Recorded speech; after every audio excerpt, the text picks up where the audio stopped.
Bonsoir les yogis et les yoginis, je vous renvoie à une petite capsule philosophie. Toute la semaine dernière, on a travaillé sur les Yoga Sutras de Patanjali, qui est le livre, la compilation de connaissances yoga la plus importante qui a été jamais écrite et qui rassemble vraiment toutes les informations les plus importantes de cette discipline.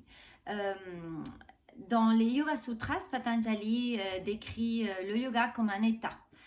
C'est un état de arrêt de l'activité du mental.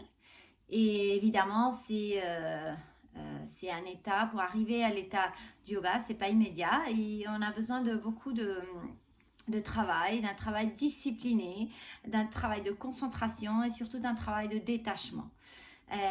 Alors pour cela, Patanjali, dans son œuvre, dans les Yoga Sutras, il nous propose un chemin, une voie pour réussir l'état du yoga.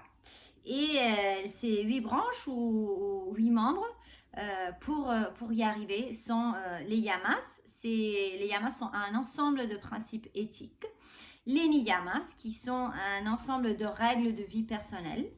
Les asanas ou postures qu'on est plus habitué à voir ou à pratiquer dans les écoles de yoga. Le pranayama qui est une compilation d'exercices de respiration.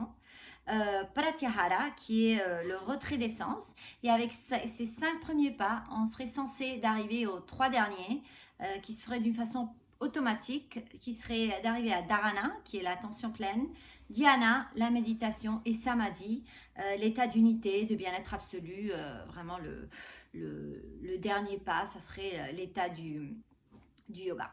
Alors, cette semaine, ce qu'on va faire pendant les séances en ligne, on va réviser un petit peu ce que sont les yamas et les niyamas, les deux bases, les deux premiers pas pour arriver éventuellement à l'état du yoga qu'on veut atteindre au long de notre pratique. Alors, si vous voulez un peu plus d'informations, vous renseigner ou apprendre un petit peu plus sur la philosophie du yoga, n'hésitez pas à nous rejoindre et à nous contacter pour ces cours en ligne pendant espérant la dernière semaine de confinement.